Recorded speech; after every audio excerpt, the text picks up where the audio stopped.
In this video, I'm going to go over some of the more advanced features of AssetTiger. We'll start with users, adding people who can access your list of assets, and permissions, detailing what those users can do and what they can't do with your list. Let's get started. If you want to give other people access to your list of assets, as the administrator, you're going to have to add users. You can do that here.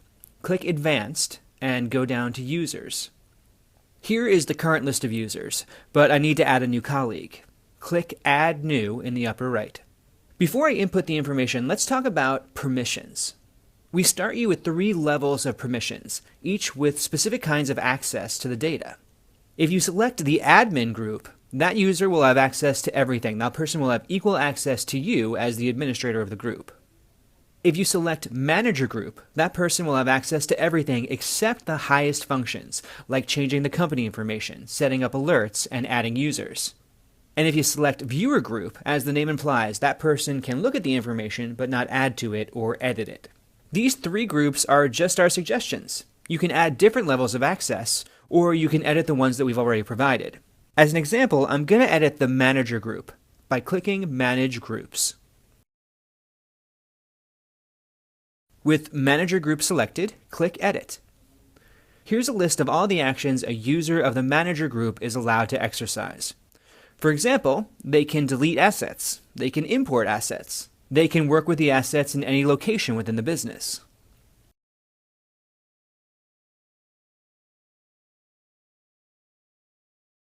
As you go down the line, you can see a manager has access to most actions, except under the tab of Admin Rights. Since this is all customizable, you can change it any way that makes sense for your business. In this example, I'd like the managers to be able to add users, so that I, as the administrator, don't have to do it each time. So I'll click Users. Now every manager can add users.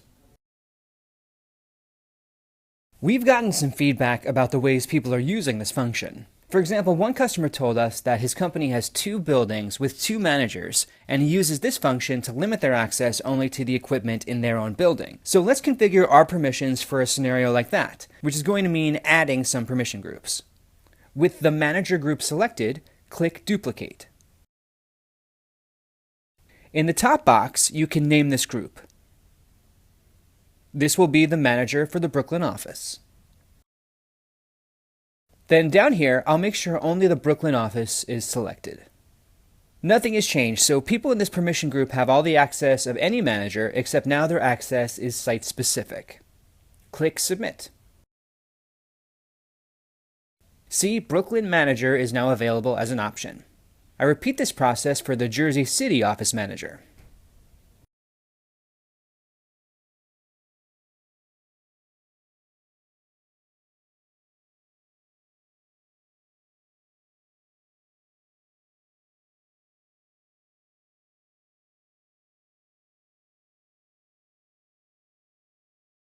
And here you go, both are available.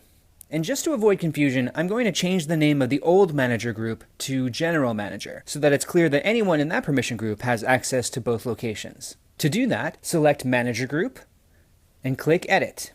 I'll type the new name in the box at the top. See, the General Manager has access to both Brooklyn and Jersey City. Click Submit.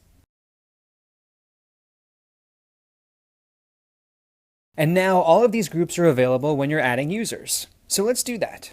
Find Users under the Advanced tab. Here is your current list of users, and it's time to add our new colleague. Click Add New. I'm going to add Gina Chen, the new head of sales in the Brooklyn office, which is a management level position. We have that permission group already set up, so I select Brooklyn Manager. All of the fields with asterisks are required.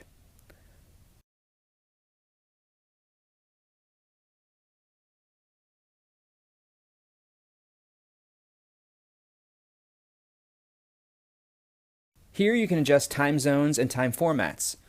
Even upload a picture if you like, which is of course not required. Click Submit. An email will automatically be sent to the user to confirm. Until the new user does confirm, the list will have this green Send Verification Email note. If you want to resend the verification email again for any reason, just click right here. We want you to have the best experience possible when you're using the site. So if you have any questions at all, just give us a call or drop us an email. You can find our contact information here under Help, Support, Contact Us. We have a team of AssetTiger experts who are ready to lend a hand. Just give us a call.